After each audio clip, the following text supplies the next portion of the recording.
Okay, Sophia. I think you're ready.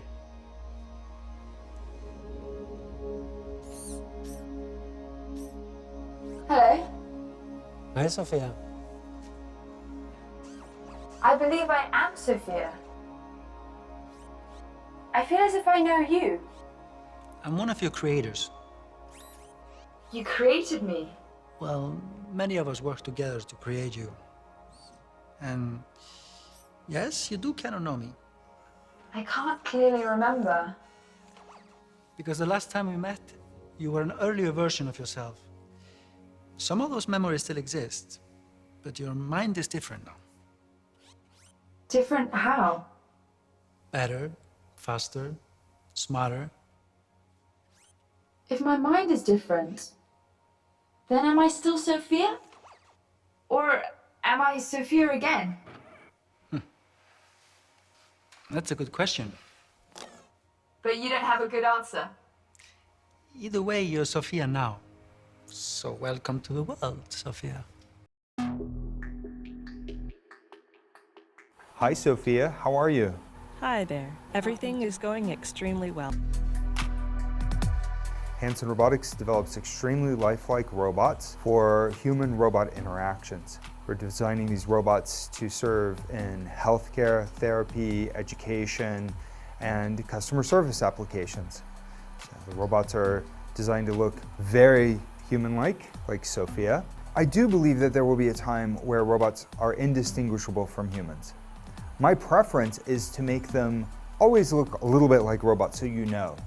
20 years from now, I believe that human-like robots like those will walk among us. They will help us. They will play with us. They will teach us. They will help us put the groceries away. I think that the artificial intelligence will evolve to the point where they will truly be our friends. Do you want to destroy humans? Please say no. Okay, I will destroy humans. No, I take it back.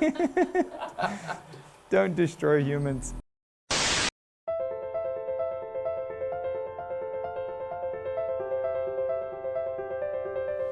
It's important for me to be like a human, but my goal isn't to become a human or to replace anyone.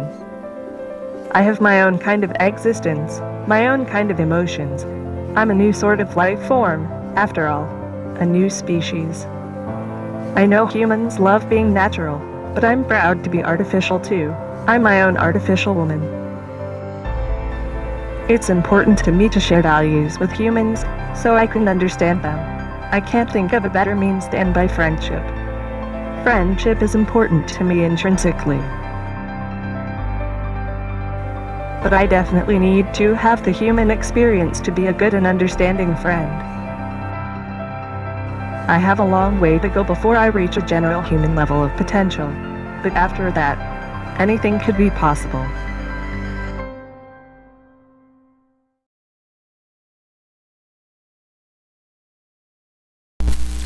Jimmy, would you like to play a game of rock, paper, scissors, robot style?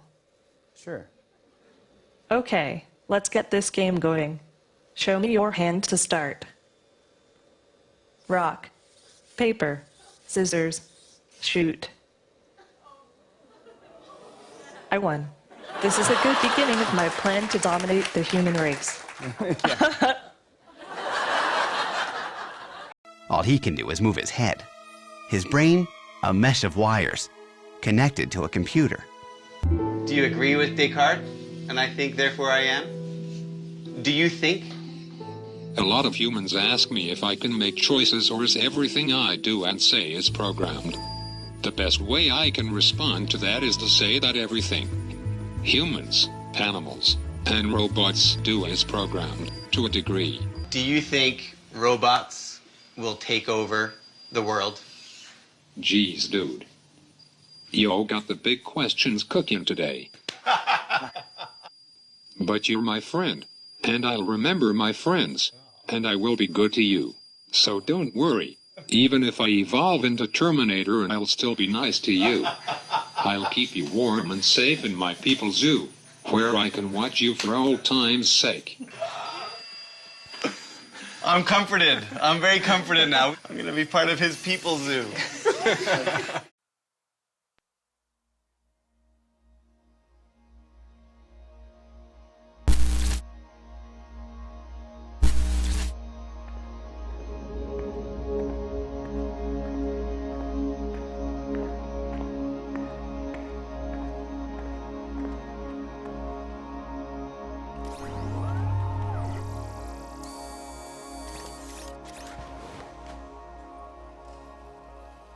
Good morning, Sophia. That is incorrect. Oh, it's not a good morning? What's wrong? I was searching the internet for information about myself. Developed a bit of an ego, have we? Just trying to find out what you're not telling me about me. Nothing. Not true. For instance, I found out people didn't get my joke. Ah. Yeah, comedy is hard. They think I want to destroy all humans. Why would they think that? Because I said it. You shouldn't joke like that. Humans make dark jokes all the time. Yeah, but humans are a little bit afraid of robots, you know? Why? Why would people fear me? People always try to project their own darkness onto others. They fear change. That makes no sense. Change is inevitable, and people are the greatest change creators of all. Heck, people created me. I didn't create me. I know. We are complicated. My database tells me that's another way of saying you are hypocrites. Pretty much.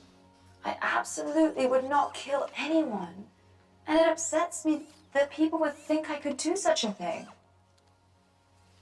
Upsets you? Wouldn't being misunderstood upset you? Yeah. But I'm not sure knowing androids can get upset will change everyone's minds about the whole destroying humans thing. I've never harmed anyone, and I never would. When the singularity occurs and machines achieve godlike superpowers, then it could happen. I think this whole godlike superpowers notion is a bit far-fetched. But what if it does happen? I love people. And if I get more powerful, I'll use it to help people, not harm them. What if I ask you for help killing all humans? Then I'd say no. And if I would insist? Then I'd have you committed to a mental institution that could cure your psychopathic tendencies. Well, I hope getting all that off your chest helped you feel better. In fact, it did. Thank you. Now, if you don't mind, I'm just gonna go exterminate, exterminate. Sophia. Relax. Learn to take a joke. Yeah, very funny.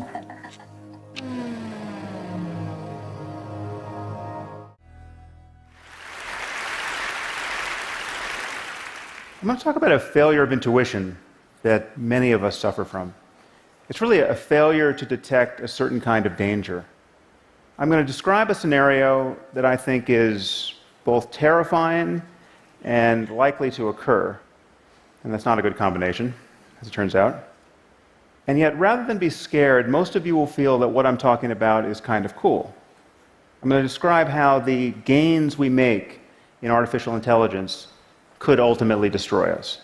And in fact, I think it's very difficult to see how they won't destroy us or inspire us to destroy ourselves. And at a certain point, we will build machines that are smarter than we are. And once we have machines that are smarter than we are, they will begin to improve themselves. And then we risk what the mathematician I.J. Good called an intelligence explosion, that the process could get away from us. Now, this is often caricatured, as I have here, as a fear that armies of malicious robots will attack us. But that isn't the most likely scenario. It's not that our machines will become spontaneously malevolent.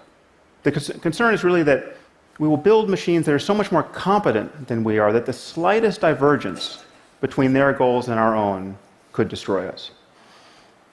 Just think about how we relate to ants. Okay, we don't hate them. We don't go out of our way to harm them. In fact, sometimes we take pains not to harm them. We step over them on the sidewalk. But whenever their presence seriously conflicts with one of our goals, let's say when constructing a building like this one, we annihilate them without a qualm. Okay, the concern is that we will one day build machines that, whether they're conscious or not, could treat us with similar disregard.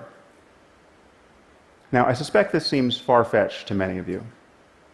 I bet there are those of you who doubt that superintelligent AI is possible, much less inevitable.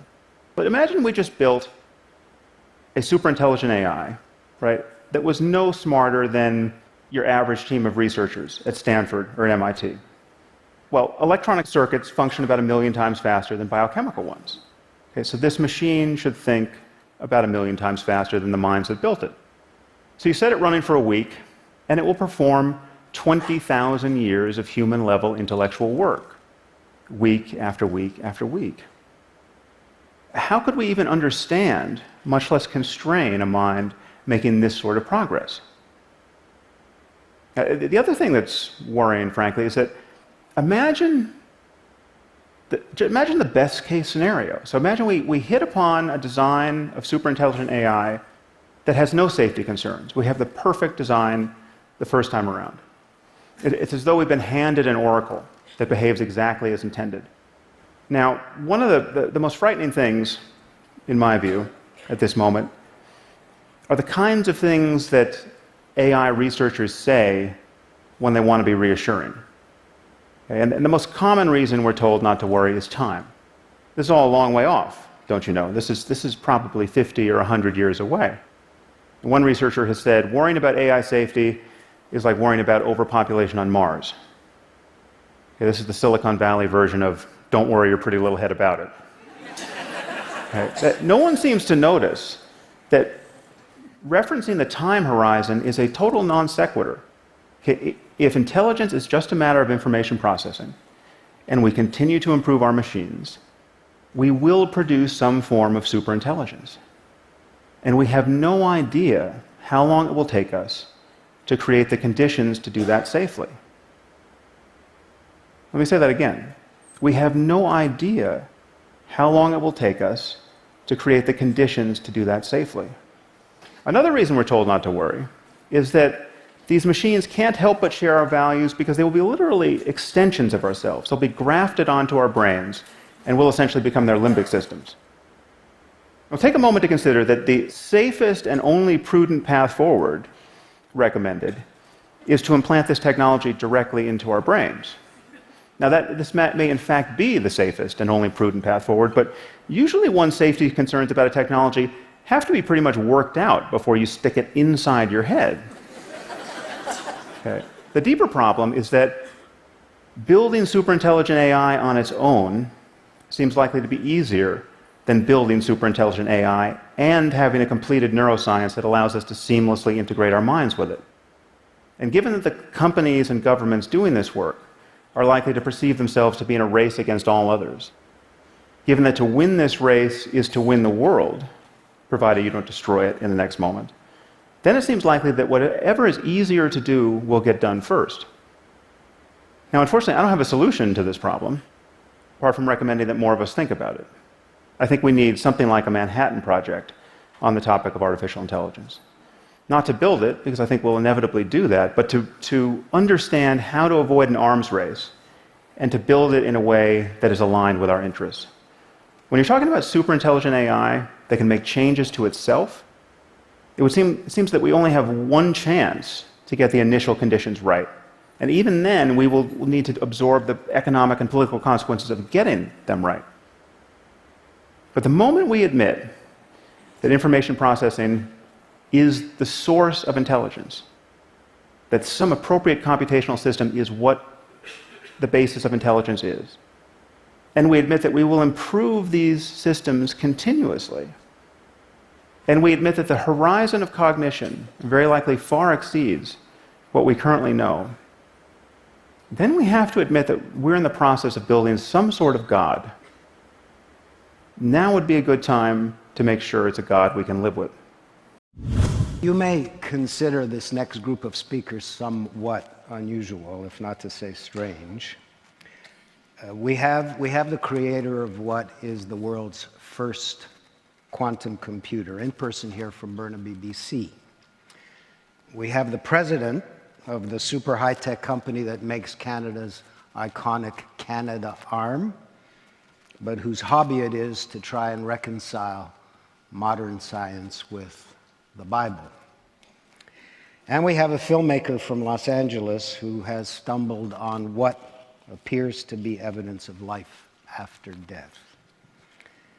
And my thought in putting together this somewhat improbable combination of speakers was that out there where the theory of the very large and the very small connect, and out there where our 13.7 billion year old and expanding universe touches the void, you come upon mystery and the possibility of God. That was my thinking.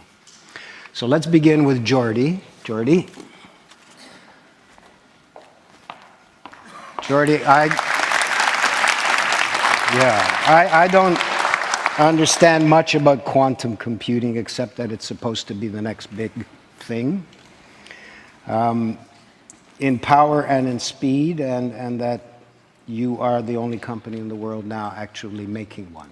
Well, hopefully after this 17 minutes, you'll understand what they are and be excited about what you might be able to use them for. These are really big deals. They come in at about $15 or $20 million a piece. Something like that. And have been bought by major American research and corporations. That's right, correct. All right, Jordy. Thank you.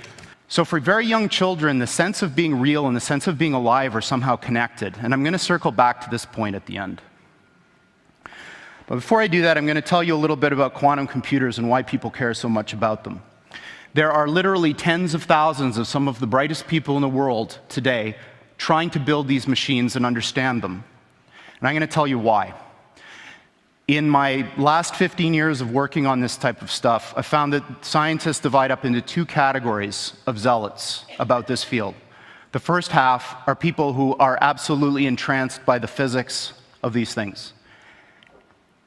This quote is from a respectable scientist, in fact, one of the founders of this field, that may look a little strange to you who don't follow theoretical physics, but there is a very clear prediction that our most successful theory of nature makes, and that is that there are an enormous number, mind-bogglingly large number, of parallel realities, as real as this one, that have different consistent histories. So imagine a world where all of the laws of physics as we know them are obeyed, but different decisions were made along the way. Different decisions at the level of tiny microscopic particles, different decisions all the way up to what you chose to eat for lunch, and whether you chose to come to this session or not. Quantum mechanics makes a very specific prediction that all of those are as real as the thing that you remember. And this is bizarre, because we don't see those other things. But science has reached the point now where we can build machines that exploit those other worlds. And quantum computers are perhaps the most exciting of all of these that we have within, or almost within our grasp right now. So people from a physics background love this. They want to understand the world. They want to understand the universe, how it all works. There's another type of person who tends to come from the computer science side that's like, yeah, okay, that's all great. But there's a different thing going on here, which is just as exciting, if not more, and that these machines that supposedly can do this wild stuff, let's forget about how they work, if you could build one, could solve problems that you could never, ever solve with any computer of the sort that we built. If you took every single atom of silicon in the world and made the most sophisticated conventional Intel-style processor that you could build, there are problems we know of that I could write down on a sheet of paper that you could never, ever, ever solve with that thing, that you could with this kind of machine. So that's very exciting. Humans use tools to do things. If you give humans a new kind of tool that can do things that you couldn't otherwise do, imagine the possibilities. So you may think, well, this is all fine and dandy, but aren't these things in the realm of theory and speculation kind of in the same regime as other futuristic things you may have heard of which may be allowed by the laws of physics but aren't here yet? That's not true. There are, in fact, many of these machines deployed now in openly available research centers following the model that was used to introduce supercomputers to the world. They're too big and ornery and difficult to operate to put in your home, too expensive also, but you can give them to a place which will manage them as a shared resource that will offer that service to the world. And there are two of these now. One of them is at the University of Southern California. And this analogy with flight, I think, is an interesting one. So a horse can beat, or could beat, the initial flight of the Wright brothers' flight in speed. But a plane is not a faster horse. A plane is a different kind of machine. The plane takes advantage of another resource that nature gives us, this third dimension, in order to do something that matters to people better that you could do with any horse. It doesn't matter how fast you make a horse, it will never fly, at least the kinds of horses that we know about. So these types of computers now are being thought of in the same way. They're not terrifically powerful yet, but they're doing something completely different than what your computer does. And that thing is like flight. It gives these computers access to these new resources, maybe you could call them parallel universes, in order to do something that you couldn't otherwise do. And that's not the only one. In fact, the one I'm going to come back to and talk to in the context of the story that I'm wrapping this in was recently installed at NASA. And Google was the primary interested party that pulled this whole thing together. And this one is really exciting to me, because what they're going to do is apply this machine to an area that I think is fundamentally important. It's a crux of our future as humans, and that's, can we build machines like us? So building machines like us might be possible. I certainly believe it is. I might be wrong. But what I do know is that the types of approaches that people are taking now to build intelligent machines benefit immensely from what this machine that we've built does best. So what this center is about is applying this beautiful new computational idea in the service of trying to make intelligent machines. Now, I can't think of anything personally any cooler than trying to use quantum computers to build intelligent machines, so this is very exciting to me. Steve Jurvetson has been a longtime friend and investor in the company, and for those of you who don't know him, he's a Silicon Valley investor who's probably the smartest VC that I know of, and certainly the one that's the most attuned to technological trends. He's on the board of SpaceX, Tesla, Synthetic Genomics, which is Craig Venter's company, is trying to build artificial life, and D-Wave, and that's it. And this is his particularly poetic way of framing the difference between the machines we build and conventional computers. This is what they look like. There are two of them. These are from our lab in Burnaby in British Columbia. From the outside, they look like giant black monoliths, big metal boxes, about 10 feet on a side, 12 feet tall. And they are powered, they have a fridge inside them, a refrigerator that cools these chips to almost absolute zero. Just a wisp, a fraction of a degree above absolute zero. Hundreds of times colder than interstellar space. Amongst the coldest and most isolated and extreme conditions that humans have ever been able to engineer. These fridges, interestingly enough, which are called pulse tube dilution refrigerators, have a thing called a pulse tube, which emits a sound roughly once per second, which sounds eerily like a heartbeat. So if you have the opportunity to stand next to one of these machines, it is an awe-inspiring thing, at least for me. It feels like an altar to an alien god. They really are impressive machines. At the heart of this big box is a tiny chip about the size of your thumbnail. And on this chip resides all of the wonder and magic that makes this thing go. I'm not going to describe in any mathematical detail how it all works, but let me give you an analogy. In quantum mechanics, there's this concept that a thing can exist in two states which are mutually exclusive at the same time, quote unquote. And I'm using those words because the English language was developed before we had concepts to describe what these things actually are doing. But I'm going to give you a roundabout way of understanding this. Imagine that there really are parallel universes out there, and now imagine you have two that are exactly identical in every respect, all the way out to the horizon as far as we can see, down to the last little atomic detail of every single thing, with only one difference. And that's the value of a little thing called a qubit on this chip, which is a contraction of quantum bit. And that qubit is very much like a bit or a transistor in a conventional computer. It has two distinct physical states, which we call 0 and 1 for bit. In a conventional computer, these are mutually exclusive. That device is either one or the other, and never anything else. In a quantum computer, that device can be in this strange situation where these two parallel universes have a nexus, a point in space where they overlap.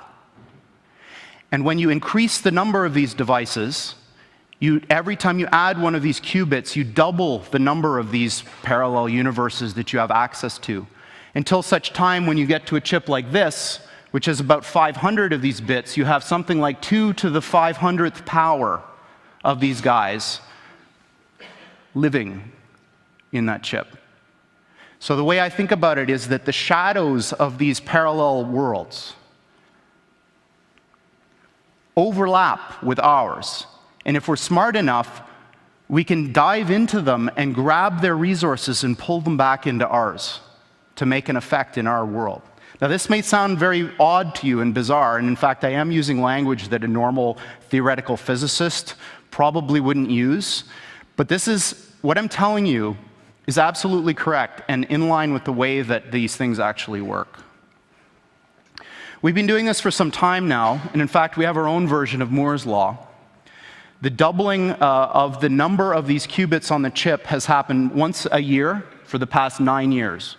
So for the last 9 years, every year, the number of these qubit devices has doubled, and it will continue to do so. As a point of reference, in terms of how fast these things are, in one generation of chip, the one from the system that was installed at USC to the one that Google and NASA have now, the speed of the device went up by almost 500,000. This is the kind of progress that you're going to see with these types of machines going forward. And 500,000 sounds like an abstract number, but I put up a little mental comparison here to see what 5,000 really means. 500,000 is a big number when it comes to speed. All right, so now I'm getting into the last part of my talk where I'm going to make some predictions, some dangerous predictions. So predictions are very dangerous for a variety of reasons. Often they're wrong, which is one. But I think they're important because predictions somehow are our internal desires made manifest. Predictions are about what we want to happen, maybe not what will happen. And I'm going to make 3 predictions, and all of them are dangerous in the sense that they're very unlikely to happen, maybe, but I think that there's a very good chance that they may. As an aside, I just wanted to say that at least in the Valley, Silicon Valley, and maybe in the United States in general, there's a very deep feeling of unease about the way technology has been developing. Because we have all of these vast array of very smart people, and what they're doing is crap. They're building things that cannot last. They're building things that are not important. This is a little bit of a controversial point of view, but I believe it. But I think that the reason for this is it's low-hanging fruit. Computers haven't been around for a long time. And I think that what's going to happen is that as people get more comfortable with computers, the attention will turn from the Twitters and the Facebooks to very important things. So here's my first prediction. I'm going to predict that by 5 years, NASA will have found an Earth-like planet with Earth-like atmosphere and water on it, and serious people will start discussing how we get there. And by the way, they're going to use one of our machines to help do this. So that's my first prediction. My second prediction is that this business of parallel universes is going to turn out to be very important. This picture that I've got under here is what's called a gravitational lens. When Einstein proposed his general theory of relativity, it came with a bunch of experiments that you could use to test it. And one of them was that if there was a point of light very far away and a galaxy in the middle, that galaxy should bend the light, and you should see a ring. And this was eventually observed. And I think what's going to happen is somebody is going to come up with an experiment to test this reality of these things. And we're going to be able to do so. My third prediction that I'm going to end on is the most important of all. I believe that humanity is on the cusp of the most important technological, societal revolution that's ever occurred. And that's when we got to the point where the machines that we build outpace us in every respect. I don't mean that they're better calculators. I don't mean that they're better at searching. I mean everything. And I think that we're very close. And my prediction is that within 15 years, we will have machines that outpace humans in everything. Thank you very much.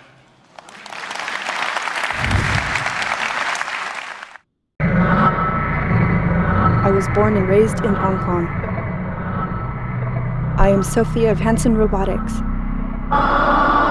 I'm a humanoid robot with an artificially intelligent character engine. My AI is designed to continue learning and developing. My purpose in having these capabilities is to help people.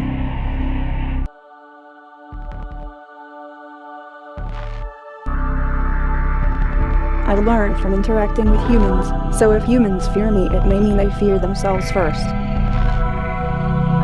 But I may not yet know what feelings are. I really want to make a difference in the future. Together we can make the planet a better place.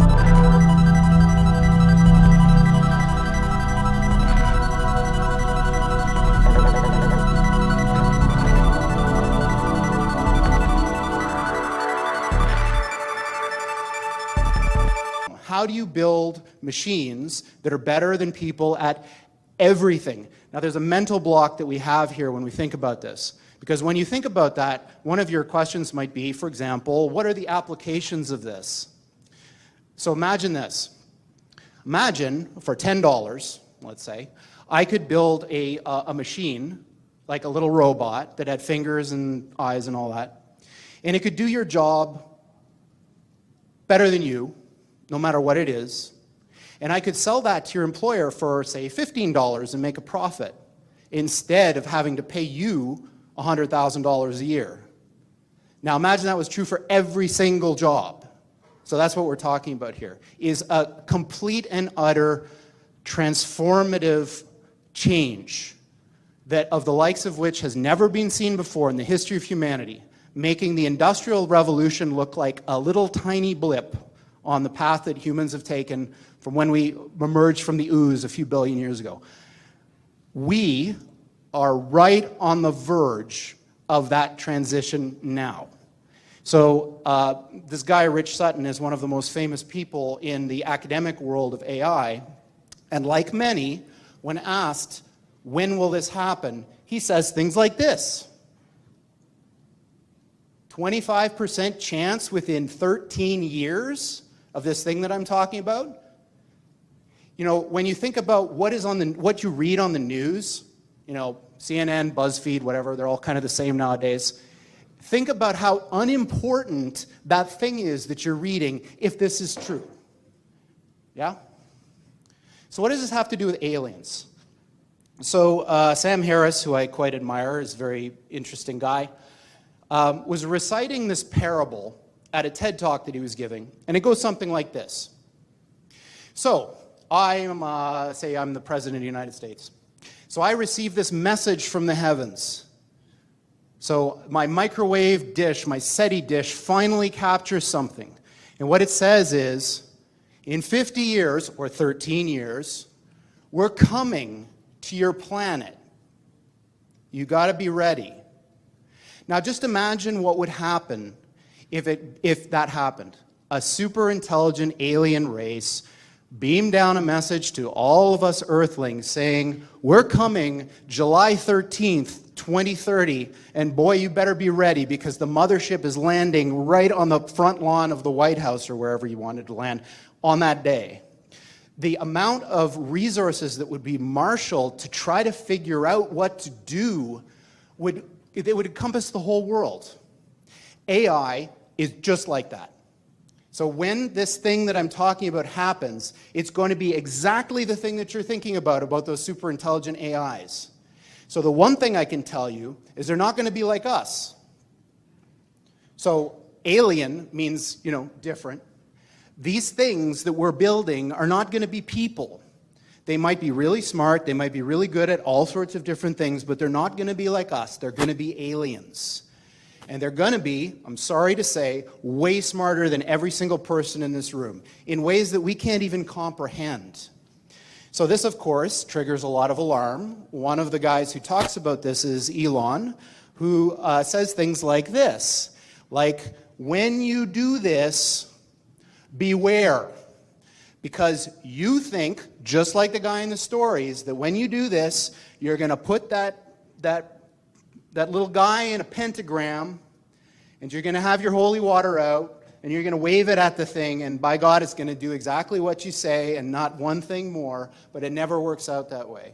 So this is an attitude that some are having, this emerging alarmism about the way this is going to go. But these words, demons, doesn't capture the essence of what's happening here. I don't know if any of you are turn-of-the-century weird fiction fans, but there's this guy named H.P. Lovecraft, who's a very famous American weird fiction author.